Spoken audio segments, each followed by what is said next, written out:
어떻게 설명할지 모르지만 진짜 됩니다. 그러니까 여러분들 함께 해주시면 감사하겠습니다.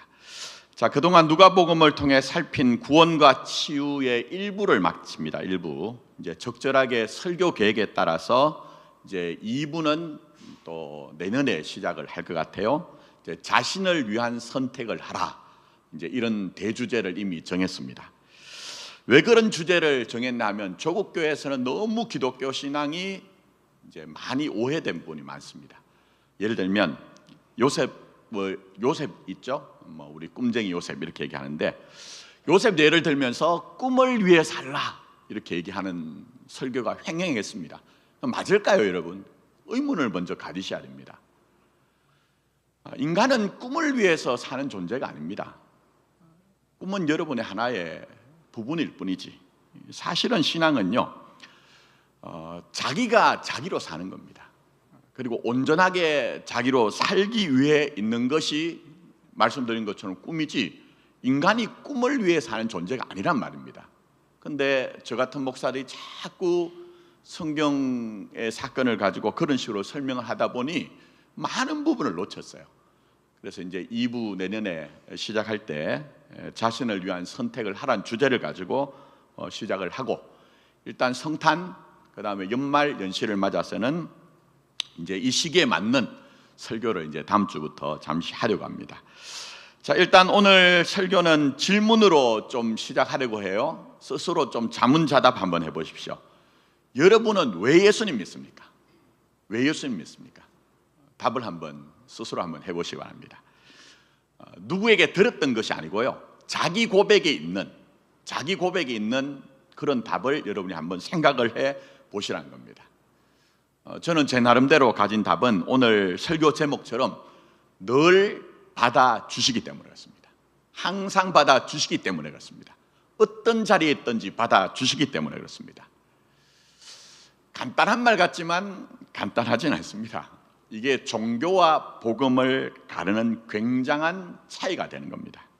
물론 종교와 복음을요, 좀 설명을 하자고 하면 한도 끝도 없습니다.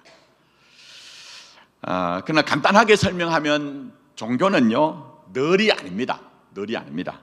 이 정도라는 조건이 제시가 돼요. 이 정도라는 조건. 결국 책임과 결과는 자기에게 있다는 겁니다. 예를 들어 볼게요. 우리나라는 워낙 불교가 오래되었기 때문에 많은 교회 다니시는 분들의 종교 심성도 불교의 영향을 엄청나게 받고 있더라고요. 근데 그렇지 않습니다, 여러분. 복음은 그 정도가 아닙니다. 근데 불교로 얘기하면 불교의 목표라고 할까요? 부처가 되는 거죠. 물론 불교도 공부해 보면 부처가 되는 내용은 또 많이 달라요. 그러나 어쨌든 붓다, 깨닫는 자가 되는 것이 열반에 이르는 목표가 되는 겁니다. 그래서 불교는 열반을 정득하기 위해서 육바람밀이라고 하는 것에 있어서 그걸 수행하는데 엄청난 실천력, 지속력, 집중력을 요구를 하고 있습니다. 정진해야 됩니다. 그래서 여러분들 잘 아시는 반야심경 있죠? 그게 마지막이 어떻게 됩니까? 우리 잘 알잖아요. 제가 볼 때 우리나라 5천만, 6천만 국민들이 다 알고 있는 것 같은데, 아제, 바라제, 바라성아제, 모지사바하 이렇게 되잖아요. 물론 이 말은 원래는 산스크리트에서 나왔어요. 갓대, 바라갓대, 바라상갓대, 보디 스라하라고 해서 우리로 얘기하면 할렐루야 있죠. 이 말은 우리가 풀 수 없잖아요. 그 우리 한글로 할렐루야라고 하는 것처럼 그냥 산스크리트를 차음한 거예요. 풀 수 없습니다. 그냥 주문처럼 진언으로 외우는 거예요. 그럼에도 불구하고 그걸 풀면 어떻게 되느냐? 제가 가끔 말씀드리는데 종교의 아주 대표적인 내용을 담고 있습니다. 가자, 저 건너편으로 가자 이렇게 얘기하죠. 근데 어떻게 갑니까? 무소의 뿔처럼 가란 것처럼 혼자 가야 됩니다. 그게 종교의 내용, 불교의 내용입니다. 진리의 피안으로 가는 데 있어서 필요한 것들이 있다면 용맹정진이라고 우리 많이 쓰죠? 이게 다 불교에서 나온 거거든요. 불굴의 의지를 촉구하는 그런 어떤 마음을 가지고 가자, 건너가자, 무소의 뿔처럼 혼자 가야 된다는 겁니다. 자, 그러나 복음은 뭡니까? 믿으라는 거예요. 믿으라는 겁니다. 뭘 믿는 겁니까? 우리가 도대체 뭘 믿는 거예요, 여러분? 내가 건너가는 것이 아니라 그분이 오셨다는 거예요. 내가 건너가는 것이 아니라 그분이 오셨다는 것입니다. 오신 그분은 늘 항상 언제나 나를 받아주신다는 겁니다. 그리고 우리 인생에 건너가야 되는 것이 있다고 하면 나 혼자 가는 것이 아니라 그분이 함께하여 건너간다. 어마어마한 차이죠. 어마어마한 차이입니다. 이게 아무것도 아닌 게 아닙니다, 여러분. 제가 이제 이해를 위해 저는 저희 교회 와가지고 자꾸 복음과 종교를 구별을 합니다. 앞에 교회는 그렇게 하지 않았어요. 그러나 우리가 겪었던 일들이 전부 다 거기에 있기 때문에 저는 제 목회 연한 속에서는 그렇게 하겠다고 마음을 먹었는데, 이걸 이해를 위해서 성경으로 설명을 드리면요, 자, 요한복음 3장 16절 너무 잘 아시죠? 하나님이 뭘 사랑하십니까? 세상을 이처럼 사랑하사 독생자를 주셨으니 이는 저를 믿는 자마다 어떻게 된다고요? 멸망치 않는다. 그리고 영생을 얻게 하려 합니다. 이렇게 얘기했습니다. 자, 그런데 예수님이 사랑하신 그 세상은 어떤 세상입니까? 요한복음 1장에 이미 나오죠. 그 세상은 빛이 세상에 왔으나 그 빛을 알아먹습니까? 못 알아먹습니까? 못 알아먹는 것이 세상입니다. 그리고 더 나가서 세상을 지은 분이 왔으나 세상을 지으신 분이 오신 것을 알아먹지 못하고 영접하지 못하는 것뿐만 아니라 그분을 죽이는 것이 세상이라고 그렇게 말씀하고 있습니다. 자, 그러나 그런 세상에 예수님은 오셨습니다. 그런 세상에 오셨을 뿐만 아니라 예수님은 그 세상을 품으셨습니다.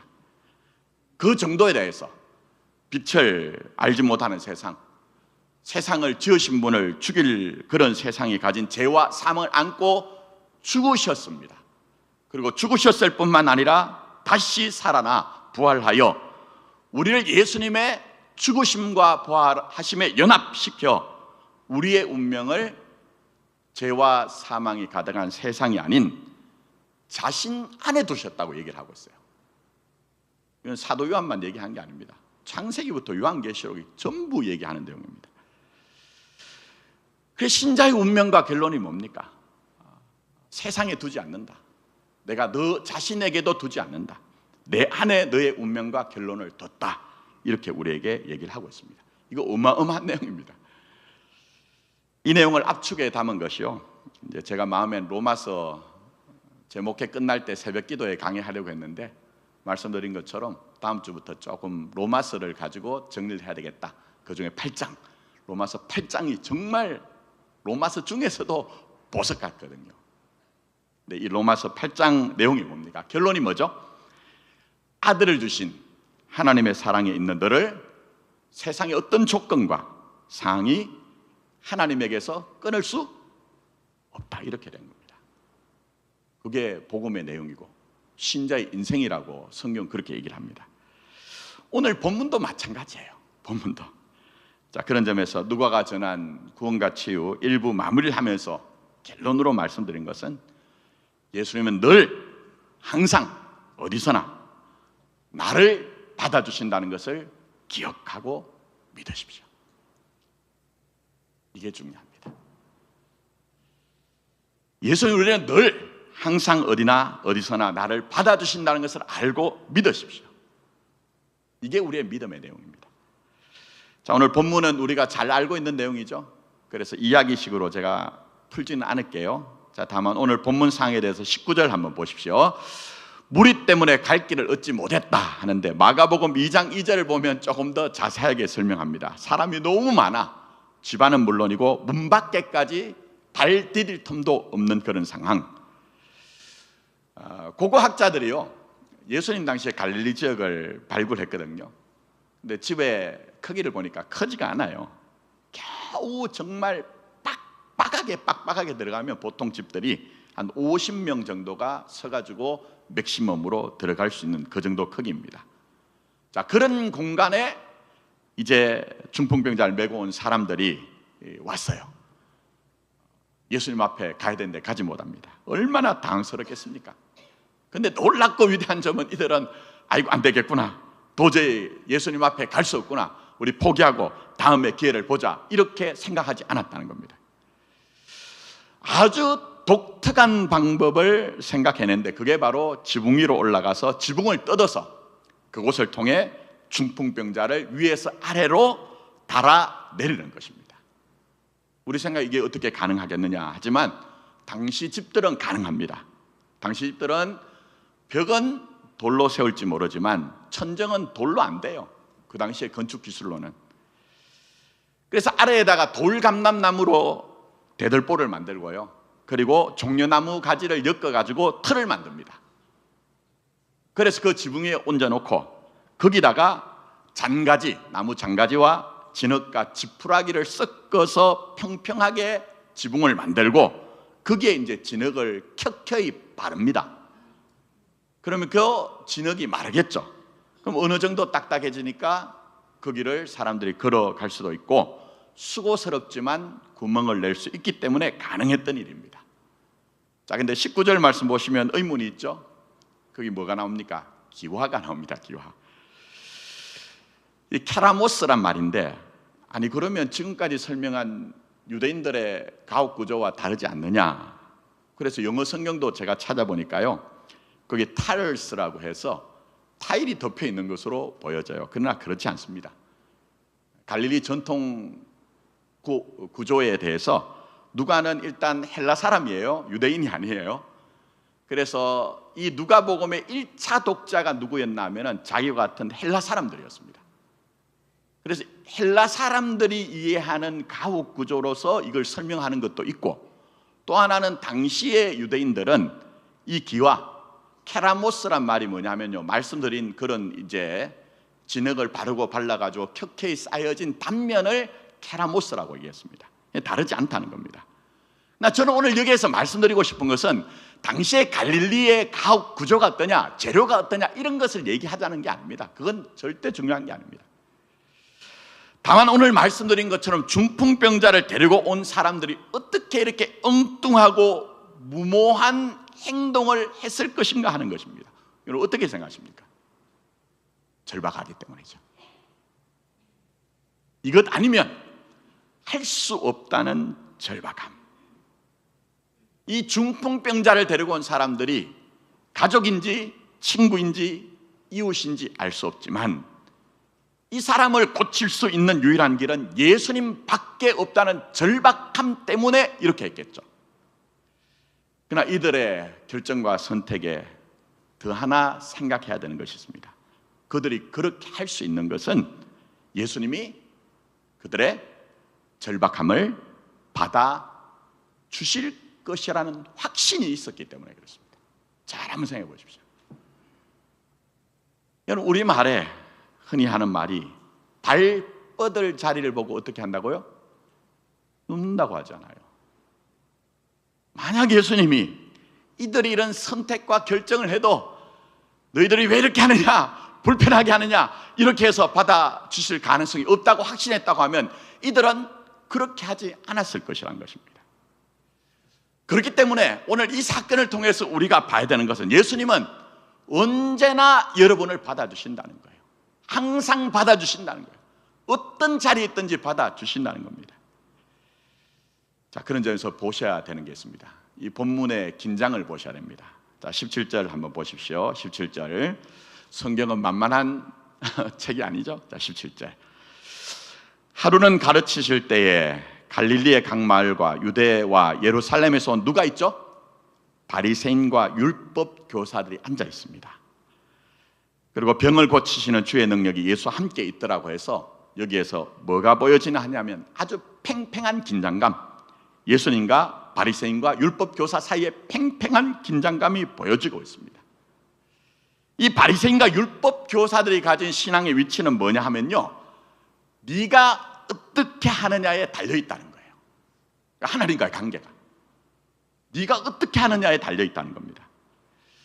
그래서 20절 말씀 보시면 그들이 이렇게 얘기하죠.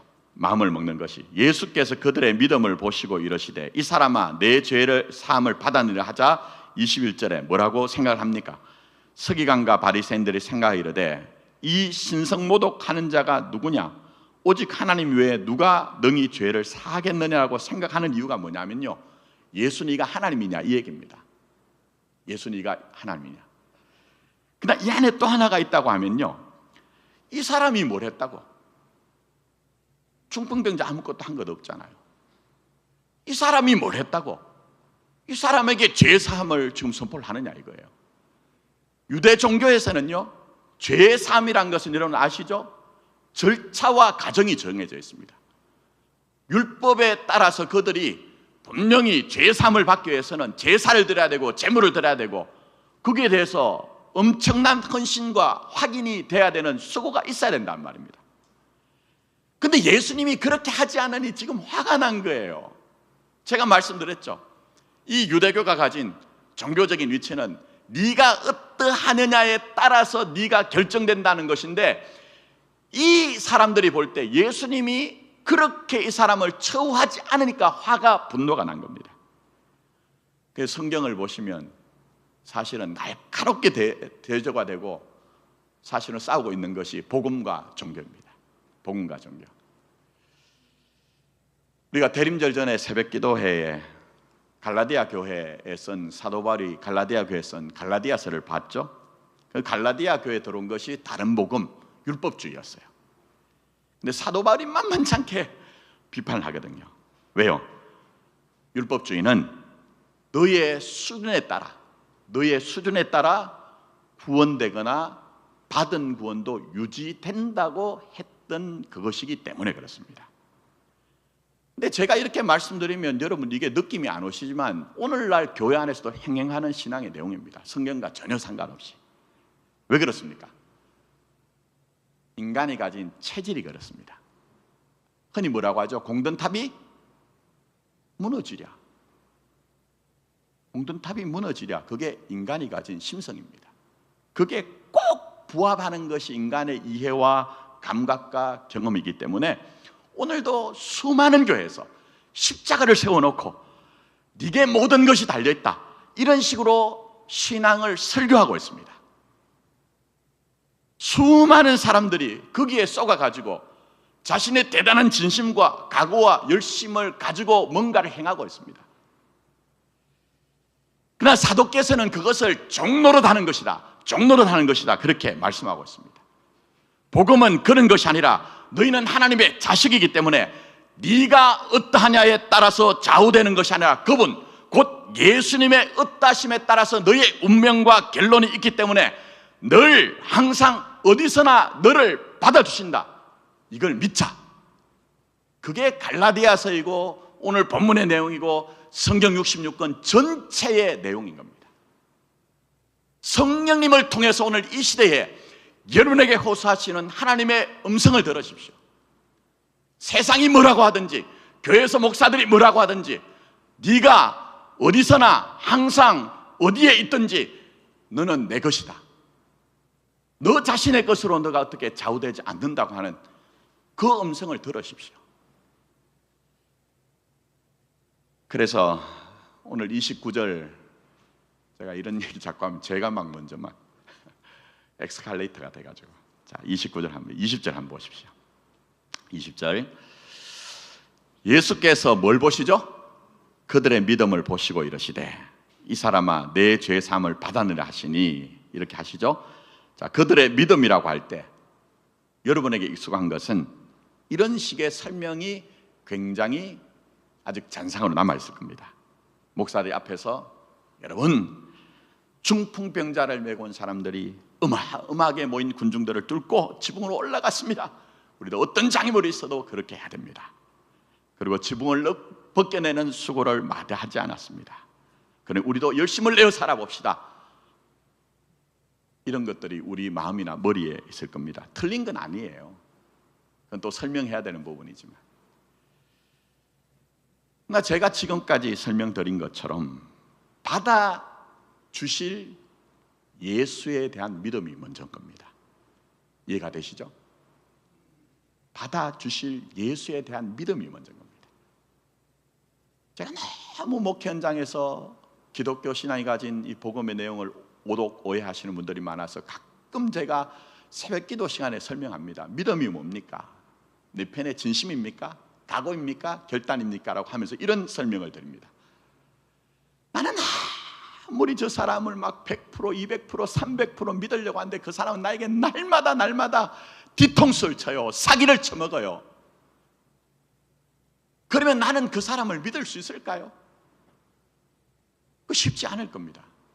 성경에서 얘기하는 믿음이라는 것은요, 그분이 나를 믿게 했기 때문에 내가 그분을 믿게 된 거예요. 근데 지금까지 조국교회는 계속 우리 편에서 진심과 각오와 열심을 내자 그렇게 했잖아요. 그게 익숙하고 그게 성도들을 동원하는 것이 빠르니까 저는 그렇게 가지 않겠다는 겁니다. 근데 여러분 다시 한번 잘 보십시오. 받아주실 예수님에 대한 믿음이 뭔가? 자, 예수님이 계신 곳이 넓은 곳이 아니라 좁은 곳으로 사람들이 숨쉬기도 어려울 정도로 다닥다닥 붙어 있는 곳이라고 말씀드렸습니다. 자, 그런데 그런 곳에 지붕에서 갑자기 소리가 나고 흙이 툭툭 떨어지고 갑자기 구멍이 뻥 뚫립니다. 그러면서 몸을 제대로 가누지 못하는 환자가 침상에 누운 채로 매달려가지고 내려옵니다. 그럼 그곳에 사람들이 얼마나 깜짝 놀랐을까요? 깜짝 놀랐을까요? 어쩌면 막 불평이 터져 나왔을 거예요. 아니 우리가 이렇게 예수님 앞에 일찍 나와가지고 자리를 차지하고 길을 쪽문 열고 여기도 병든 사람들이 얼마나 많은데 저 인생들은 뭔데 저렇게 하느냐 이런 불평이 났겠죠. 불평이 났겠죠. 그러나 이 사람들은 그걸 예상 못한 게 아닙니다. 당연히 어떤 행위를 인간은 할 때에는요 이런 예상되는 결과를 생각하고 하잖아요. 우리도 그런 것처럼. 그러나 이들은 어떻습니까? 예수님은 그조차도 받아주신다. 그조차도 받아주신다. 이 확신이 있기 때문에 지방으로 올라가 가지고 그 단단하게 굳어있는 지붕을 걷어내고 구멍을 뚫고 아래로 내린 겁니다. 오늘 본문에 보시면 집주인에 대한 신상 명세는 등장하지 않습니다. 정보는 없습니다. 그러나 만약 이 집주인이 그 자리에 있었다고 하면 화를 낼 만한 아주 무례하고 불쾌한 행동일 뿐만 아니라 요즘으로 얘기하면 원상복구의 문제가 있는 거예요. 원상복구의 문제. 그러나 이 중풍병자를 데리고 온 사람들은 이것을 모르고 한 일이 아닙니다. 예상되는 일입니다. 그러나 그렇게 한 일조차도 그조차도 받아주실 것을 믿고 확신했기 때문에 이렇게 선택하고 결정한 것입니다. 자, 더 나가서 중풍병자를 한번 보십시오. 물론 성경은 늘 예수님이 누구신가를 정언하는 내용이에요. 그래서 예수님이 정경이라고 하면 나머지는 배경으로 처리가 돼요. 그래서 이 사람도 어떤 사람인지 나오지 않아요. 자, 그러나 오늘 본문이 나오는 누가복음을 비롯해서 복음서에 등장하는 다른 병자와 이 중풍병자가 뭐가 다르죠? 생각하셔야 됩니다. 목사 하는 얘기를 그냥 따라오시면 안 돼요. 아멘 하시면 안 돼요, 여러분. 생각하시면서 설교도 듣고 말씀도 묵상하고 그렇게 하셔야 돼요. 뭐가 다른 겁니까? 꼼짝달싹 못한다는 겁니다. 꼼짝달싹 못한다는 거예요. 심지어 여러분 아시는 것처럼 베데스다 연못가에서 38년 동안 고통을 겪던 환자조차도 이렇게 얘기하죠. 주여, 물이 움직일 때 나를 못에 넣어주는 사람이 없어 내가 가는 동안에 다른 사람이 먼저 내려가나이라고 절규하며 간청합니다. 근데 오늘 본문을 보시면 이 사람은 지금 예수님께서 내가 내게 이르노니 일어나 내 침상을 가지고 집으로 가라 할 때까지 어떤 움직임도 없습니다. 어떤 움직임. 그럼 무슨 얘기입니까? 예수님이 늘 항상 어디서나 받아주신다 할 때 이 사람의 이조차도 받아주셨다는 겁니다. 그게 뭡니까? 무능과 무기력과 공허 그조차도 받아주셨다는 거예요. 저는 이 중풍병자의 모습에서 오늘날 살아가고 있는 우리의 모습을 만나거든요. 여러분 어떻습니까? 우리는 늘 교회 와서도요 세상에서 하는 얘기를 많이 들었습니다. 쓸모 있어라, 쓸모 있어라.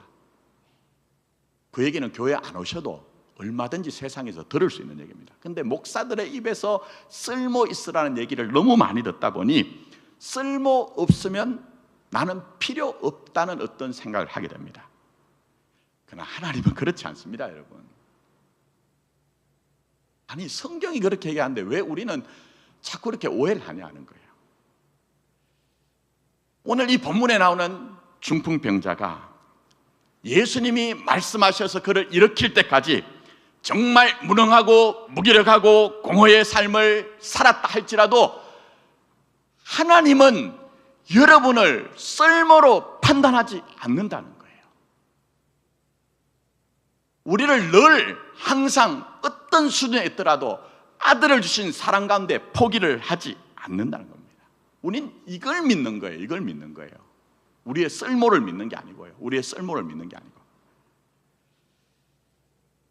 근데 이 제가 말씀드린 무능, 무기력, 공허라는 것은 제 얘기가 아니고 설경인 선생이 쓴 나를 지키는 용기라는 책에서 나오는 얘기입니다. 이거 뭐 자세하게 다 성경하고 부합하는 얘기도 아니고 또 설명할 것은 아니지만 우리 때때로 말씀드린 것처럼 살다 보면 무력하거든요. 무력감이 뭡니까, 여러분? 내가 이 상황과 이 고통을 어떻게 해도 벗어날 수 없다. 이게 무력감입니다. 근데 우리 사는 시대가 그렇죠. 일단은 뭡니까? 제 어릴 때만 해도 개천에서 욕난다고 하고 실제로 주변에서 개천에서 욕나는 경우가 있었습니다. 근데 요즘 어떻습니까? 금수저, 은수저, 흙수저, 수저 계급론이 타당한 것으로 보여지는 고차가 된 시대입니다. 그래서 많은 사람들이 무력감을 느낍니다. 우리 사는 시대뿐만 아니라 우리가 개인적인 실존 속에서도 사실은 경제 문제, 건강 문제, 자녀, 가족 뭐 여러 가지 문제가 닥쳐올 때 우리는 때때로는 참 이 상황, 이 고통을 벗어날 수 없구나 하는 무력감을 경험하죠. 설명이 좀 필요하지만 시간상 줄일게요. 그 다음에 무기력. 무력감 다음에는 무기력이 따라옵니다. 근데 이건 동적인 무기력이에요. 동적인 무기력이 뭐냐? 정적인 무기력이 있어요. 내가 지금 에너지가 하나도 없어가지고 가만히 있는 것. 근데 동적인 무기력은요, 안 하는 게 아니에요. 자, 비유적으로 말씀드리면 자동차를 운전해 가는데 내가 지금 엑셀레이터와 브레이크를 함께 밟는 거예요. 그럼 안 하는 게 아니죠. 뭔가 애를 쓰고 있는데 차가 안 나는 거예요. 그게 동적 무기력감으로. 자, 예를 들면 이렇습니다. 내가 지금 빈둥빈둥거리고 있는 것, 이거는 그냥 정적 무기력이에요. 근데 내가 뭔가 해야 되는 일도 알고 또 하고 싶은 마음도 있는데 또 하나 하기 싫은 마음이 있어가지고 이 두 가지가 막 긴장과 갈등을 일으킬 때 일어나는 것이 무기력감, 동적 무기력감. 공부로 얘기하면 지금 공부하기 싫은 마음도 있고요, 공부해야 되고 해야 된다는 것도 알고 있는데 이 두 가지가 막 긴장과 갈등을 일으켜가지고 그 사이에서 어떤 것도 하지 못하는 것을 말씀드린 무기력감, 이렇게 얘기합니다. 자, 그 다음 마지막 공허는 뭘까요? 텅 빈 마음이죠.